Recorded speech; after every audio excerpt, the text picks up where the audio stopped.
Hey everybody, clearing. Okay, so traveling location, but let's get into it. So thank you, Divine Creator, for using me as a channel of only the highest, most beneficial information coming through. What is it that we can see for the twins that join me here? What is the Divine Feminine meant to know specifically about the Divine Masculines at this time? Oh my goodness, we got so many. Temperance, what a beautiful card. So this is the Mermaid Tarot. I'm just borrowing it where I'm staying, so I won't be using this regularly at this point. But yes, Temperance. So your own balance, Divine Feminine, really focusing on your pendulum of extremes and coming into the middle regarding whatever your mind has been undulating between. And then we get a big story here. The Wheel of Fortune, Seven of Cups. So the confusion is going to clear in time. Three of Swords, about the heartache, about other energies, about third options. Trust the energy between with the Eight of Wands, that's the conduit.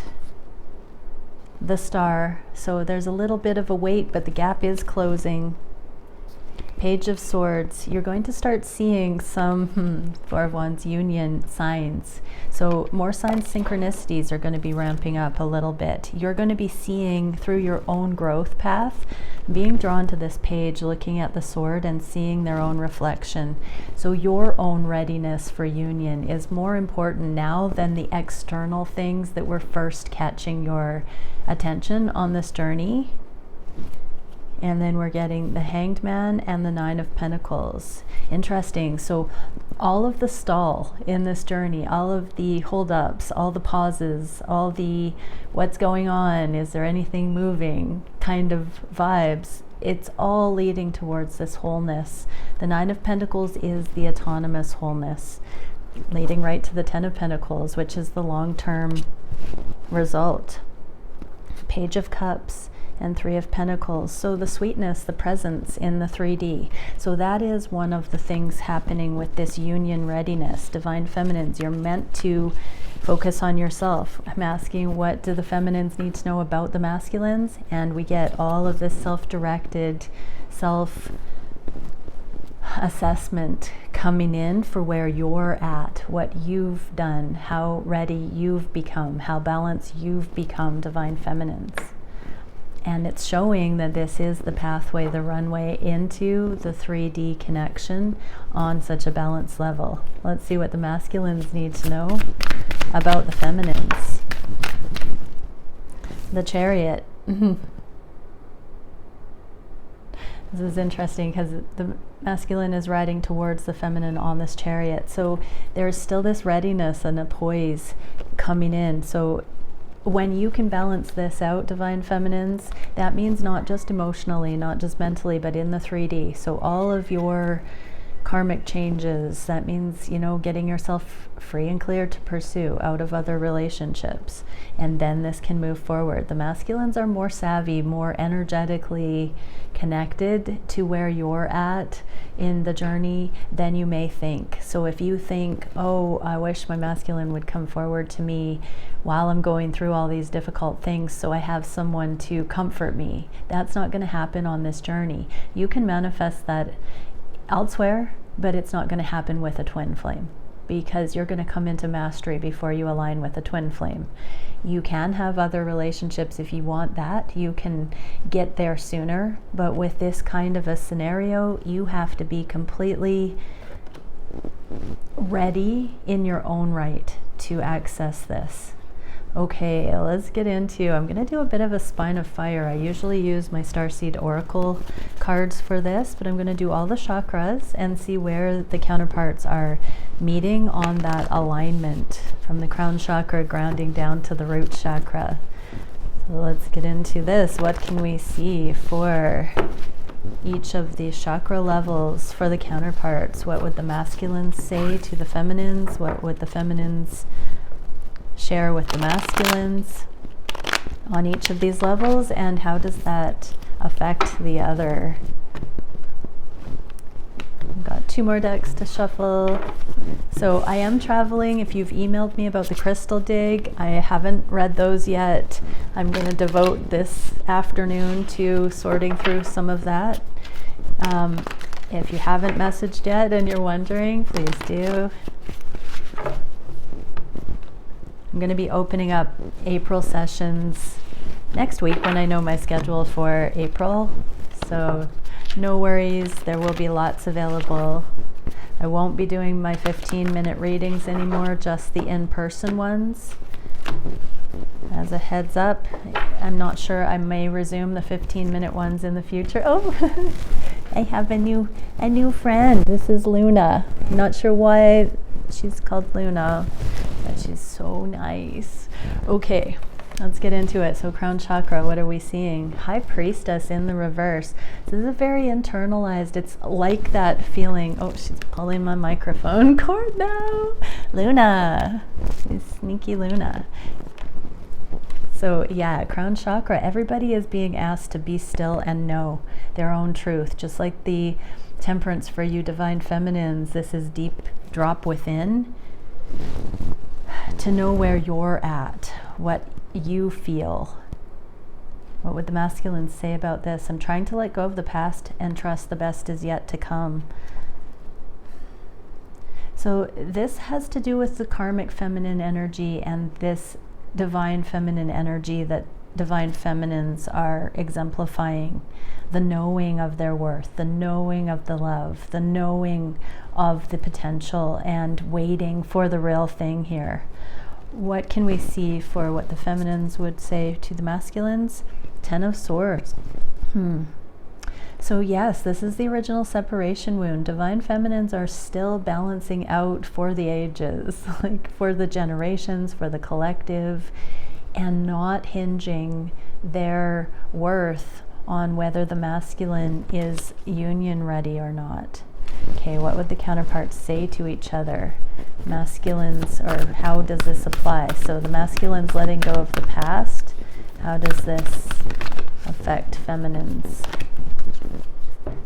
Be here now, turn knowledge into wisdom, and watch your words. So masculines are understanding how potent the things that they say are to create their reality. As they let go of the past, their languaging is shifting. They're watching what they're saying. They're in the present moment. They're seeing what they evoke by what they say to others, by what they would say to the feminine. They're being very careful. This connection has caused them to be very self-aware of the words they choose. The words that they choose to keep the connection in the present moment without overcommitting to the future, without negating what has happened in the past. They're always on that edge. So the divine masculines are either communicating from that place or assessing the scenario and seeing how they show up if you're not in communication. What are the feminines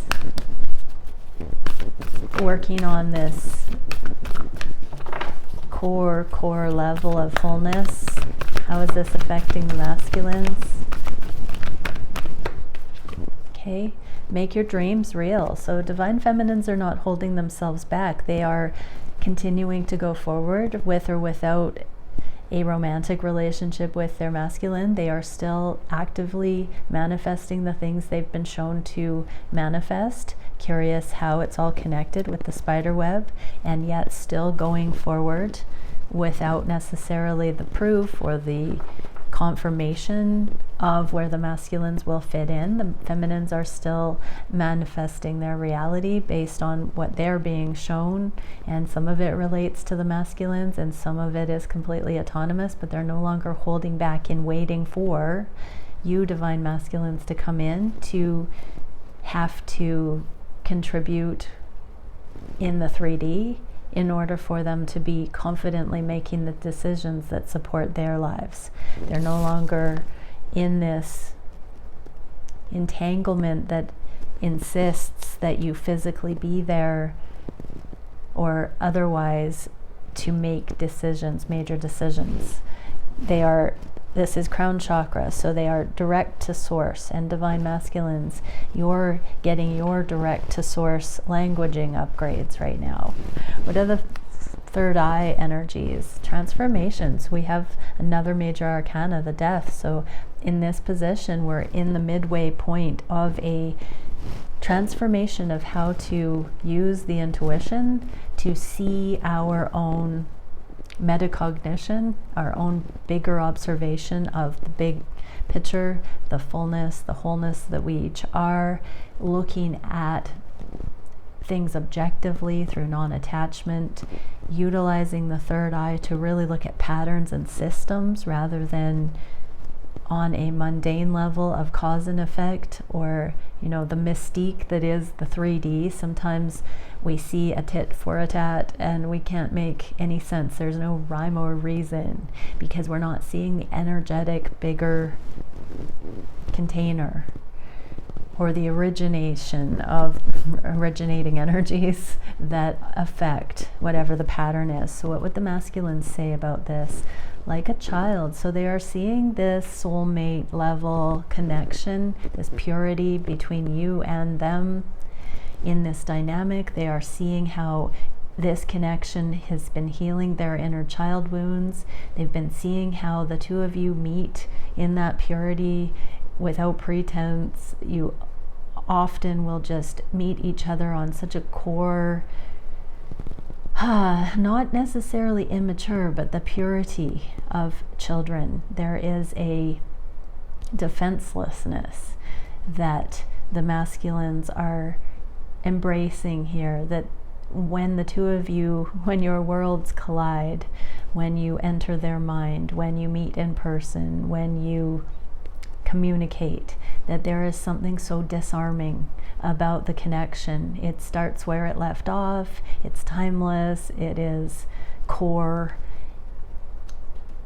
Yeah, what would the feminines say to the masculines about this? Wow, the death in the upright. So they know the phoenix will rise. They know that this is a brand new day, I just heard. So yeah, the feminines know that this thing is guaranteed a transformation.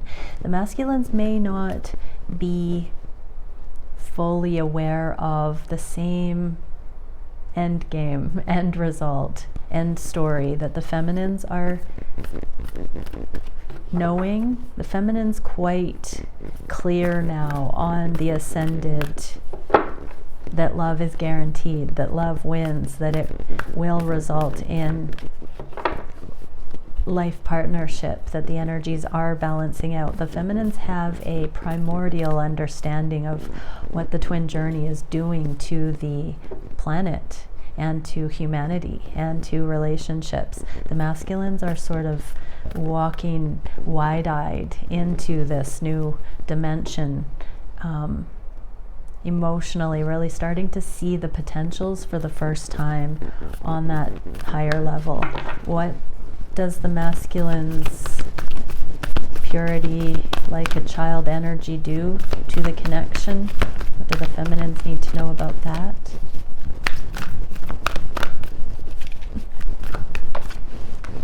Getting this and that are true, playful. So yes, divine feminines, you're meant to be balancing out. This fell on the temperance card from the first part of the reading, where you're meant to be looking at what your inner calibration, what your inner progress, growth is doing, where you've been, where you've come to, the process, the trail markers. You're meant to be paying attention to that and just let the masculines wake up to this brand new, playful, open reality. What do the masculines need to know about the feminine's firm belief in the transformation energy that is inevitable here?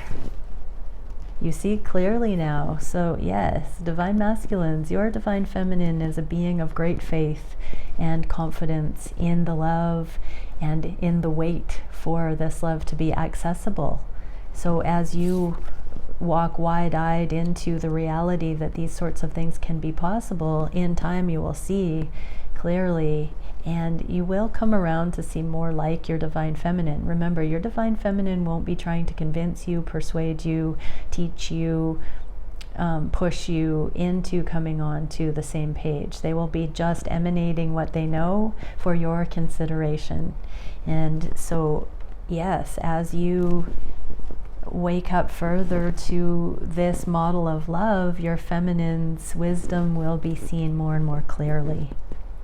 What can we see for the throat chakra? Oh, Two of Cups. So there is the potential to communicate the love here between counterparts. That can look like a lot of things. That can look like paradigms falling away. That can look like confessions, admissions, or not admissions, confessions of things that have been admitted, omitted.